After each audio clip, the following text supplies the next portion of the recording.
Whew, this is 50-50 booking at its worst. I'm gonna let y'all know right now. Like, I don't know if people understand or if people see the 50-50 booking of the Judgment Day as a faction. Are they strong? Aren't they strong? Are they weak? Are they gonna break up? Like the WWE needs to choose a direction for like the Judgment Day, because this is a roller coaster ride that they're taking us on. So there's the end of the match. You got Damian Priest with the briefcase slide under Finn Balor's hands. It looked like Finn Balor wasn't trying to get the briefcase. Like, he could have stopped it. He's a natural athlete. He could have stopped the briefcase, but he didn't. Cody gets the briefcase and he wins the match, right? And then after the bell, Cody gets the hell beats out of him. And then here comes Sami Zayn with a steel chair. McDonough comes in the ring, hits him from behind. I don't know if they're going to put this guy in a group. I think it would be nice to put him in a group. Like, his gimmick as is, I don't think it's strong enough to really capture the imagination of the WWE universe, man. I don't think it's strong enough. So putting him in a group like this can only do wonders for him. I don't know if they're going to pull the trigger on it, but they probably should. Like, it's a reluctant thing, but they probably should at this point, right? And I really want people to understand, like, this whole take about Rhea Ripley. I don't think the people are going to understand it, but they probably should, right? Like, the whole physicality thing with Rhea Ripley putting her hands on men. Like, you don't see Becky Lynch trying to manhandle slam Nakamura, bro. You know what I'm saying? You don't see um Trish Stratus trying to chick kick Seth Rollins. Like, you don't and you don't see this type of stuff, right? But why am I seeing Rhea Ripley every single week stomp out a guy on the show, bro? Put a guy through a table. Like they really need to cut down on the physicality of Rhea Ripley. Like, she's beating up everybody. She's beating up referees. She's beating up announcers. She's beating up dudes backstage. She's beating up women. She's beating up men. She'll beat up the dude with the hot dog vendor. She'll beat his ass too. Like, they really need to cut back on the physicality of Rhea Ripley. I don't know that people understand it or not, bro. They didn't even have China do this back in the day all the time. Like, she'd give a couple guys a nut shot, but it wasn't every week. She wasn't giving dudes ball shots every week, okay?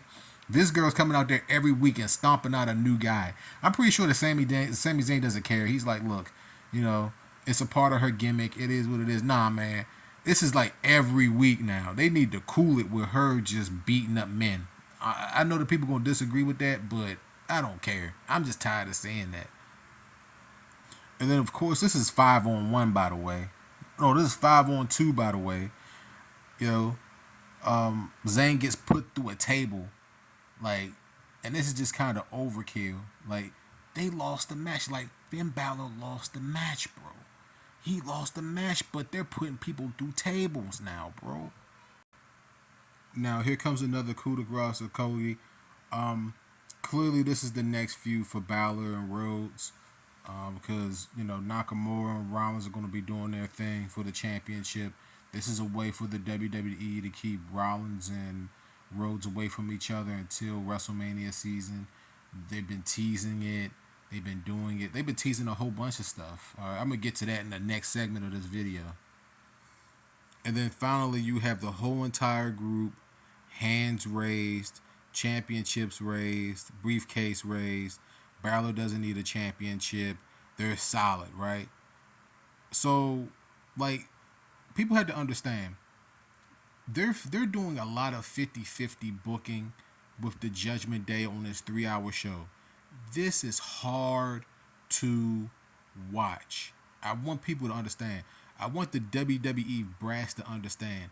This is hard to watch. I know that they've done this in the past with DX. They've done this in the past with the Nation. They do this damn near with every single group. All right, they have a history of doing this, but this is like extreme 50-50 booking, like watering down of storylines. They're doing it, and it's really, really bad. It's hard to watch. So they spent the Judgment Day. Listen, y'all have to watch this episode of Raw. What day was this? August 14th. 2023 episode of Raw, right? They spent 75% of the show arguing. I'm telling y'all, they spent 75% of the show arguing, and they spent 25% of the show on the same page. And like this is like the worst type of 50-50 booking that you could get, right? Because you like from a week to week standpoint, like even though they're united at the end of the show, you still question if they're unified at all, based on the 75% that you saw during the course of the show. Like this is 50-50 booking at its worst, at its absolute worst, and it's hard to watch. It makes me not want to watch this at all. And they're like the majority of the show. They're the vocal point of the show, and this is really really bad. So let me know how y'all guys feel about the Judgment Day. Like this video has been a long time in the making, and I needed to make sure that I showed people examples of what's wrong with the Judgment Day and why it's hard for me to watch. All right. Before I wrap this up, man, make sure that you guys watch the video down below. The whole stuff with Chelsea Green and the vacant women's tag team titles, that's goofy too, right? I don't know what's more goofy, the 50-50 booking of the Judgment Day, or what they did with the women's championship. Y'all watch that down below. All right, it's gonna be right there for y'all to see. Okay, 50-50 booking of a really good group. This is bad. I know I took Priest out of the picture. Bad.